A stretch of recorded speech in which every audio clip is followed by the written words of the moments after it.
Friends, ये video English language section के लिए बहुत ही ज़्यादा यूज़फुल रहेगा। बैंकोरियम के यूट्यूब चैनल और बैंकोरियम के टेलीग्राम चैनल पे पोल कंडक्ट करवाया था।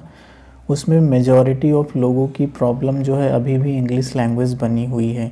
तो इस वीडियो में हम इस प्रॉब्लम को थोड़ा सा एड्रेस करने की कोशिश करेंगे और ये वीडियो स्पेशली हिंदी मीडियम वाले स्टूडेंट्स के लिए बहुत ही ज़्यादा बेनिफिशियल रहेगा।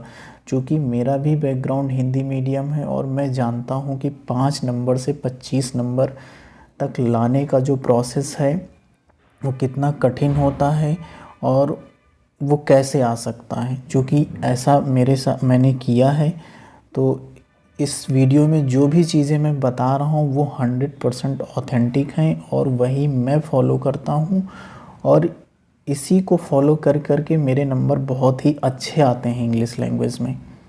तो आइए देखते हैं क्या प्रोसेस है इसका। फ्रेंड्स, सबसे पहले आपको पार्ट ऑफ स्पीच सारे क्लियर करने और टेंस, सिर्फ ये दो चीज़ें आपको स्ट्रॉन्ग करनी है। एक पार्ट ऑफ स्पीच और दूसरा टेंस। पार्ट ऑफ स्पीच और टेंस अगर आपने क्लियर कर लिया, समझ लीजिए कि आपने इंग्लिश लैंग्वेज सेक्शन की बैकबोन तोड़ दी। सिर्फ ये दो चीज़ें हैं। इधर उधर यूट्यूब पे बहुत सारे टीचर्स की रेगुलर बेसिस पे घंटों लेक्चर देखने से बेटर है कि एक अच्छी सी बुक उठाइए या फिर यूट्यूब पे भी कोई अच्छे से टीचर को पकड़िए और इन दोनों चीज़ों को क्लियर कर दीजिए। एक मतलब ठीक ठाक समय लेके, ऐसा नहीं कि ख़त्म करने के पीछे पड़ जाइए कि हमको तो 2 दिन में ख़त्म कर देना। ऐसा नहीं होना चाहिए। आपको 2 दिन नहीं, आप 20 दिन लीजिए। आपका टारगेट होना चाहिए सीखना, ना कि ख़त्म कर देना। पार्ट ऑफ स्पीच और टेंस को सीखिए, समय लीजिए महीने 2 महीने का और इन दोनों टॉपिक को एकदम क्लियर कर दीजिए, ठीक है। और इसके क्लियर करने के साथ साथ आपको द हिंदू का एडिटोरियल पढ़ना। याद रखना, द हिंदू का एडिटोरियल 50 आर्टिकल्स पूरी इंग्लिश ग्रामर को सिखाने के लिए अपने आप में सफिशिएंट हैं। लेकिन कंडीशन ये है कि उन 50 आर्टिकल्स से क्या आप मैक्सिमम से मैक्सिमम आउटपुट निकाल पा रहे हैं कि नहीं। अगर निकालने की जो आर्ट है वो समझ में आपको आ गई तो ये 50 आर्टिकल्स से आपकी इंग्लिश लैंग्वेज की पूरी प्रॉब्लम क्लियर हो जाएगी। फ्रेंड, जो भी द हिंदू का आर्टिकल है उसको इस तरीके से आपको प्रिंट आउट निकलवाना है, ठीक है। आप चाहे जो है कहीं से भी उसका प्रिंट आउट इस तरीके से निकलवा के लाइए। मेरी कॉपी है, मैं इस तरीके से बनाता हूँ। मतलब पहले बनाता था, अब चूँकि मेरे पास ऑलरेडी बहुत सारा डेटाबेस हो चुका है, ऑलमोस्ट जो है 1500 ओकैप्स का डेटाबेस है। इसी तरीके से पूरी कॉपी में मैंने चिपका रखा है। तो इस तरीके से करते करते, चिपकाते चिपकाते इसी से मैं पढ़ता हूँ। पढ़ने के बाद हाईलाइट करता हूँ चीज़ों को और उसके बाद उनको सर्च कर कर के उनकी मीनिंग लिखता हूँ और मीनिंग को कोशिश करता हूँ कि सेंटेंस में फ्रेम करके लिखूँ। और वो सेंटेंस में कहाँ से फ्रेम करना वो भी मैं अभी बताऊँगा। लेकिन इसी तरीके से आपको प्रिंट आउट रेगुलर बेसिस पे निकलवाना है। याद रखना, ये प्रोसेस बहुत ही ज़्यादा इफ़ेक्टिव है, 100% इफ़ेक्टिव है। इस चीज़ को आपको बस करना है। 3-4 महीने भी अगर आपने इस तरीके से इस प्रोसेस से कर दिया, आपके इंग्लिश लैंग्वेज में सबसे बेस्ट नंबर आएंगे, इतनी गारंटी है मेरी, ठीक है। तो ये जैसे मैं लिख रहा हूँ इसी तरीके से मैं सर्च करता हूँ, वो कैप्स को यहाँ पे हाईलाइट करता हूँ जो भी मुझे नहीं आता। जैसे यहाँ पे लिखा है ready to outmanoeuvre his own party leadership, ठीक है। यहाँ पे देखिए, अब वो हमको नहीं पता था उस समय जब भी मैंने ये लिखा था। तो आउट मैन्यूवर का मतलब है to do better than an opponent by acting in a way that is cleverer और मोर स्किलफुल, ठीक है। आउट मैन्यूवर का मतलब आप अपने अपोनेंट से बेटर करें, उसी चीज़ को आउट मैन्यूवर बोलते हैं। तो इस तरीके से आपको एक एक करके पढ़ना है। ज़्यादा दिन तक नहीं करना, सिर्फ 3 महीने तक इसी प्रोसेस को करना है।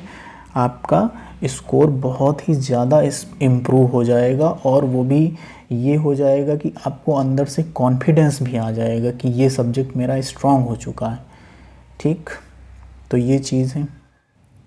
दूसरा, जब आप वो आर्टिकल पढ़ेंगे तो जो उसका वे ऑफ रीडिंग होगा ना वो मस्ट बी करेक्ट होना चाहिए। जैसे कि इंग्लिश लैंग्वेज है तो उसे उर्दू की लहजे में नहीं पढ़ा जा सकता ना, जैसे इंग्लिश लैंग्वेज है तो उसे हिंदी के भी लहजे में नहीं पढ़ा जा सकता। हर एक लैंग्वेज का अपना वे ऑफ स्पीकिंग होता है, उस चीज़ को आपको फॉलो करना है उसी वे ऑफ स्पीकिंग में। जैसे मान लो यहाँ पे कहीं अभी मैं उसे पढ़ के दिखा दूँगा आपको।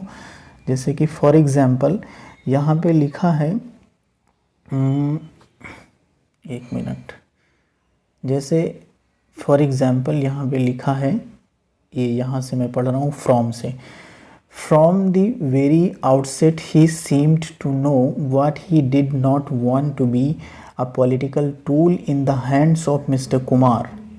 अब मैं मिस्टर कुमार के बाद रुका इसलिए चूँकि वहाँ पे कॉमा लगा है, और उसके बाद मैं पढ़ूँगा। अब जैसे उसके बाद मुझे पढ़ना है तो मैं पढ़ूँगा मिस्टर कुमार के बाद यहाँ से, who stepped down as chief minister only to lessen the degree of criticism of his political decisions that led to the dubbing that the JDU received in the Lok Sabha election।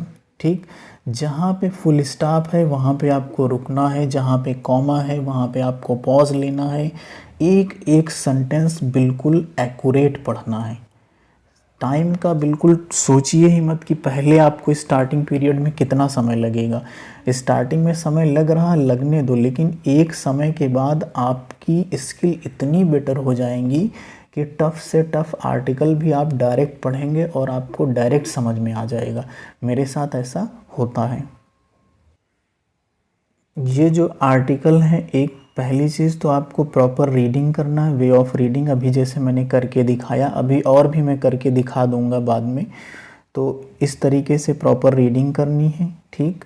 और दूसरा, ये जो आपको print out निकलवाना, ये alternate day पे निकलवाना, मतलब एक हफ्ते में, मतलब एक हफ्ते में अल्टरनेट डे पे, मतलब एक हफ्ते में 3 आर्टिकल आपको प्रिंट आउट करवाने। इन्हीं 3 आर्टिकल को आपको अच्छे से उसमें पढ़ना है, हाईलाइट करना है, ओकैब भी उसी पेज पे लिखनी है, उसके बाद अगले दिन उसका रिवीजन करना, उसके नेक्स्ट दिन फिर से एक आर्टिकल प्रिंट आउट करा के लाना है, फिर से उसी प्रोसेस को दोहराना है।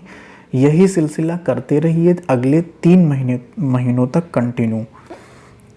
और इतना करने के बाद ये समझ लीजिए, इसको 3 महीने जब आप कर लेंगे, उसके बाद सिर्फ आपको हल्की सी रीडिंग की ज़रूरत पड़ेगी और आपका फ्लो तुरंत के तुरंत मेंटेन हो जाएगा। जैसे मैं पिछले 1 साल से कभी भी इंग्लिश का ना तो न्यूज़पेपर पढ़ता हूँ ना तो और कहीं से प्रैक्टिस करता हूँ, लेकिन फिर भी नंबर मेरे डिसेंट आते हैं, अच्छे आते हैं, प्रीलिम में एटलीस्ट बहुत अच्छे आ जाते हैं। तो ये प्रोसेस है। रीडिंग याद रखना, रीडिंग इज़ दी ओनली की फॉर इंग्लिश लैंग्वेज, ठीक। रीडिंग ही एकमात्र जो है आपका सल्यूशन है। और जो भी ओकैब आपको समझ में नहीं आती है तो उस ओकैब का पहले मतलब समझ लीजिए कहीं से, गूगल से सर्च करके। उस आर्टिकल में मान लो आपने ओकैब हाईलाइट की, उसका अब मीनिंग कहाँ से निकालेंगे, डायरेक्ट गूगल पे जाइए, सर्च करिए, उसके सिनोनिम एंटोनिम सब कुछ उससे रिलेटेड आ जाएगी, वो इन्फॉर्मेशन नोट डाउन करो। उसके बाद उस वर्ड को इस वेबसाइट पे डालो, sentencedictionary.com। इस पे जब डालोगे तो उस वर्ड को जैसे ही डालोगे, उस वर्ड से रिलेटेड बहुत सारे सेंटेंस फ्रेम करके वो दे देगा। उसमें से जो सेंटेंस आपको अच्छा लगे, आपको ईजिली मेमोराइज हो जाए, उसको, उस एक सेंटेंस को अपनी कॉपी पे लिख लो और अच्छे से समझ लो। फिर वो ओकैब आपकी मेमोरी में परमानेंट हो जाएगी, ठीक। अब वो प्रोसेस आपने 3 महीने तक किया। 3 महीने तक करने के बाद आपको क्या होगा कि फिर आपको किसी भी न्यूज़पेपर को पढ़ने की ज़रूरत नहीं है। फिर आप सिंपली करंट अफेयर को, मैं तो ये कहूँगा कि जो लोग हिंदी मीडियम के हैं, हिंदी में करंट अफेयर पढ़ते हैं, वो इंग्लिश में करंट अफेयर पढ़ना शुरू कर दीजिए। इंग्लिश में करंट अफेयर पढ़ने से होगा क्या कि आपके 2 सेक्शन स्ट्रांग हो जाएंगे, एक तो करंट अफेयर और दूसरा आपका इंग्लिश लैंग्वेज तो स्ट्रांग हो ही जाएगा। और जो इंग्लिश में ही अपना सारा कंटेंट पढ़ते हैं, उनको उस 3 महीने के प्रोसेस को करने के बाद सिर्फ और सिर्फ रेगुलर बेसिस पे 1 घंटे करंट अफेयर को अच्छे से लाउडली पढ़ना है। याद रखना, मन में नहीं, लाउडली पढ़ना। जितना लाउडली आप स्पीक करके पढ़ेंगे उतना बेटर जो है करंट अफेयर भी होगा और उतनी बेटर आपकी इंग्लिश लैंग्वेज भी हो जाएगी।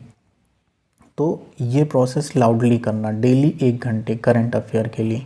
और ख़ुद से लाउडली जब पढ़ते हैं आप, बहुत लोग करंट अफेयर किसी टीचर को फॉलो कर लेते हैं, यूट्यूब से पढ़ते हैं। प्रोसेस सही है जल्दी से गेन करने के लिए। अब वहाँ पे सिर्फ जब आप यूट्यूब से डायरेक्ट टीचर से करंट अफेयर पढ़ते हो तो सिर्फ करंट अफेयर ही जो है आपके हाथ लगता। लेकिन वही चीज़ अगर आप खुद से जो है रीड कर कर के पढ़ना शुरू कर देते हो तो आपका करंट अफेयर भी स्ट्रांग होता है, आपकी इंग्लिश लैंग्वेज भी स्ट्रांग होती। तो खुद से करना बेहतर है ना, क्योंकि दो एक साथ आपका 40 80 मार्क्स का जो है कवरेज आपका हो रहा है, 80 मार्क्स का आप जो है तैयार कर रहे हैं। तो हमारे हिसाब से खुद से पढ़ना ज़्यादा बेहतर होता है, इंस्टेड आप किसी टीचर को फॉलो कर लें।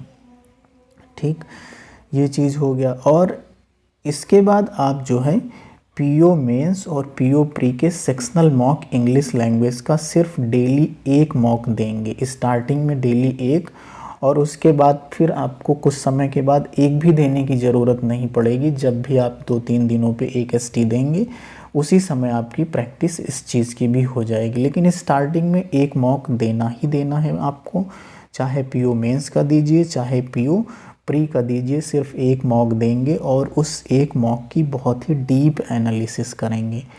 1 मॉक देने के बाद उसको पूरे दिन का समय लेने के बाद डीप एनालिसिस, जैसे कि बहुत लोग क्या करते हैं कि एनालिसिस करने बैठे तो उनका टारगेट होता है कि यार हमको 1 घंटे में ये फिनिश कर देना।